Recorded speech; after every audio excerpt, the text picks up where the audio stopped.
ఇదో సినిమాను మించిన రియల్ లైఫ్ డ్రామా. ఎంతలా అంటే బహుశా భారతదేశ చరిత్రలో ఏ సినిమాలో రాలేని కథ. ఓ 19 ఏళ్ల కుర్రాడు బేపచ్చమైన రొమాంటిక్ ఫెలో. ఎంతలా అంటే 17 ఏళ్లకే మగజాతిలో ఆణిముత్యం అనిపించుకోవాలని ఏకంగా ఓ సీనియర్ ఆంటీతో కన్యత్వం పోగొట్టుకున్నాడు. అయితే ఆమె భర్త చూడకూడని స్థితిలో చూశాడు. తన పరువు ఎక్కడ పోతున్నానని భయపడి ఎవ్వరికీ చెప్పుకోలేదు పాపం. అయితే వాడికి అతని పెళ్ళానికి మాత్రం ఏకంగా గంటె కాల్చి తొడల మీద వాతలైతే పెట్టేశాడు. ఈసారైతే దొరికావంటే మాత్రం ఎక్కడ కాలుస్తానో నాకే తెలియదన్నాడు. కానీ ఆ కుర్రాడు మాత్రం బేపచ్చమైన శృంగార పురుషుడు. బహుశా మన్మధుడే బీహార్లో పుట్టాడేమో. ఆ ఊరి పేరు అక్షర. ఇది బీహార్లోని జముయి జిల్లా మలయపూర్ పోలీస్ స్టేషన్ పరిధిలో ఉంది. ఇక ఈ మన్మథ రాజా పేరు వినోద్ కుమార్. వయసు కేవలం 19 ఏళ్లు మాత్రమే. చదువు పెద్దగా రాలేదు. ఇతని తండ్రి ప్రదీప్ కుమార్ కొడుకును పాస్ చేయించేందుకు పరీక్షల సమయంలో తెగ చిట్టీలు అందించాడు పాపం. కానీ ఫలితం లేకుండా పోయింది. ఎందుకంటే ఏ ప్రశ్నకు ఏ ఆన్సర్ రాయాలో కూడా వాడికి తెలియదు. అంతటి వీరుడు ఈ వినోద్ కుమార్. ఇతని కారణంగా పోలీసుల చేతిలో తెగ తనులుతున్నాడు ప్రదీప్ కుమార్. చిట్టీలు ఇచ్చేందుకు గోడెక్కే సమయంలో అవతల వైపు నుంచి కానిస్టేబుల్ 2 చేతులు గట్టిగా పట్టుకున్నారు. ఇక వెనుక వైపు నుంచి మరో కానిస్టేబుల్ ముడ్డి వాచేలా కొట్టాడు. అంతే, నాటి నుంచి కొడుకు పాస్ కావడం కంటే పరువు ముఖ్యమనుకున్నాడు. అలా చిత్తుగా ఫెయిల్ అయ్యాడు వినోద్ కుమార్. అయితే చదువురాని సన్నాసే కావచ్చు కానీ మ్యూజిక్ లో మంచి నాలెడ్జ్ ఉంది.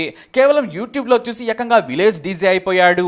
మంచి కిక్కున్న పాటలను రీమిక్స్ కాదు రీమిక్స్ చేసి ప్లే చేయడంలో కింగ్ అయిపోయాడు. సౌత్ నుంచి నార్త్ వరకు ఏ బీట్ ఉన్న పాట వచ్చినా సరే వినోద్ ప్లేలిస్ట్ లో వాలిపోతూ ఉండేది. పెళ్లిళ్ల నుంచి రాజకీయ పార్టీల ఉత్సవాల వరకు వినోద్ పాట పెట్టాడంటే కిక్కు ఊపు రావాల్సిందే. తన తండ్రిని వెంటాడి బ్రతిమలాడి ఏకంగా ఢిల్లీ వెళ్లి మరి విలేజ్ స్టైల్ డీజే సెటప్ కొన్నాడు. చుట్టూ 20 గ్రామాల్లో ఏ వేడుక జరిగినా సరే మనోడి డీజే దిగాల్సిందే. ఇక మెల్లిగా డీజే నుంచి కత్తిలాంటి లోక సింగర్స్ ను పట్టేశాడు వినోద్. చిన్న వయసులో ఉన్న వినోద్ ఏకంగా మంచి వాయిస్ ఉన్న వారితో పాటలు పాడించి తానే సింగిల్ హ్యాండెడ్ గా మ్యూజిక్ ప్లే చేసేవాడు. ఒరిజినల్ సాంగ్ తీసేసి కేవలం సౌండ్ ట్రాక్ ప్లే చేస్తూ కొత్తదనం తీసుకొచ్చాడు. అతని కింద ఏకంగా 6 పనిచేస్తూ ఉన్నారు. ఒక్కో ఈవెంట్ కు 1000 రూపాయలు ఇచ్చేవాడు. వినోద్ కి మాత్రం కాస్త ఎక్కువగానే డబ్బు వచ్చేది. ఇలా చిన్న వయసులోనే డబ్బు కూడా సంపాదించడం మొదలు పెట్టాడు. ఇది అతని వ్యక్తిగత లైఫ్ స్టోరీ. మరి ఈ 19 ఏళ్ల ఇంటర్ ఫెయిల్ గాడికి ఎంత ఇన్ఫో అవసరమా అని మీరు అనుకోవచ్చు. ఖచ్చితంగా కావాలి. ఎందుకంటే పోలీసులకే వీడు పజిల్లా మారాడు. స్టోరీ క్లైమాక్స్ కానీ వింటే మీ కిడ్నీని టచ్ చేస్తాడు వినోద్. వారెవ్వా ఏమున్నావురా అంటారు. డీజే వినోద్ గా సోషల్ మీడియాలో కూడా మనోడు చాలా యాక్టివ్.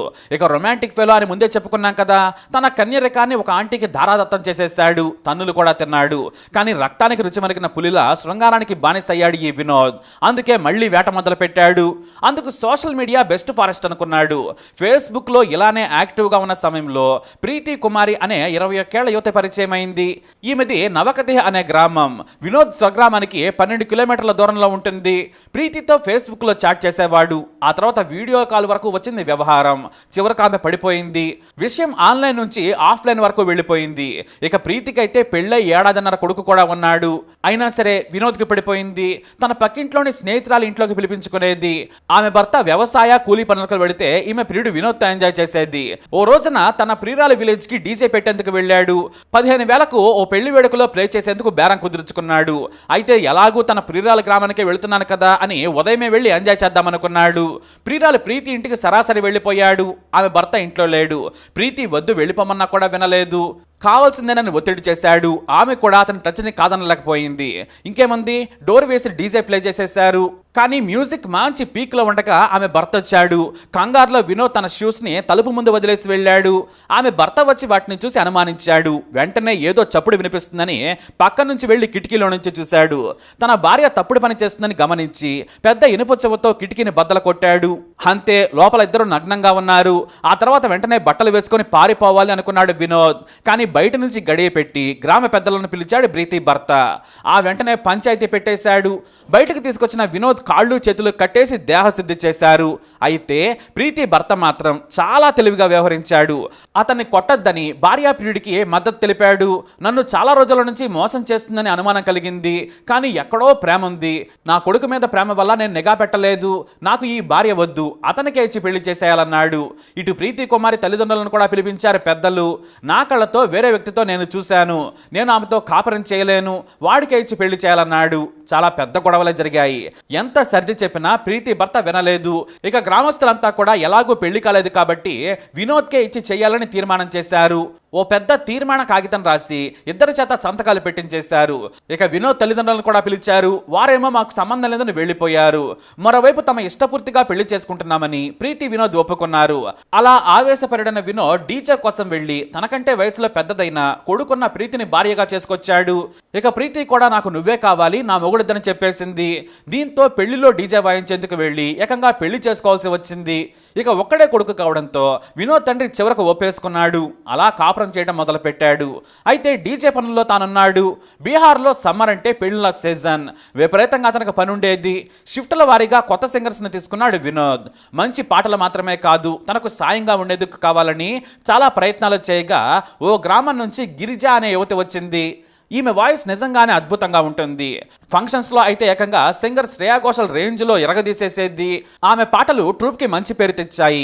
అదే క్రమంలో కామందుడైన వినోద్కు గిరిజ తెగ నచ్చింది. ఆమెకు కూడా వినోద్ అంటే ఇష్టం ఏర్పడింది. ఎంత చీకటి పడ్డా కూడా జాగ్రత్తగా ఆమెను ఇంటికి బైక్ పై తీసుకెళ్లి దిగబెట్టొచ్చేవాడు. అలా వారం రోజులకే గిరిజతో సంబంధం పెట్టేసుకున్నాడు. ఇక మనోడు కకృతికి మామూలుగా ఉండేది కాదు. మన్మథ రాజా రేంజ్లో గ్యాప్ దొరికితే చాలు కొత్త ప్రియురాలు గిరిజతో ఎంజాయ్ చేసేవాడు.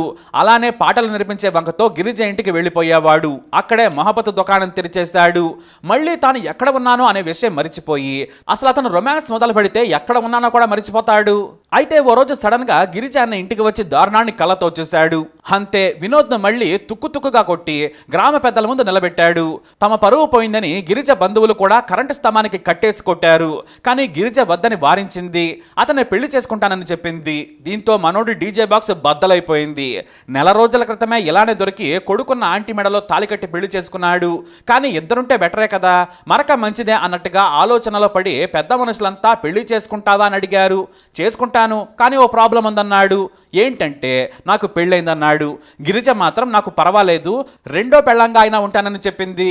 దీంతో వినోద్ తల్లిదండ్రులకు వెంటనే సమాచారం ఇవ్వగా వారి ఫ్యూజులు అవుట్ అయిపోయాయి.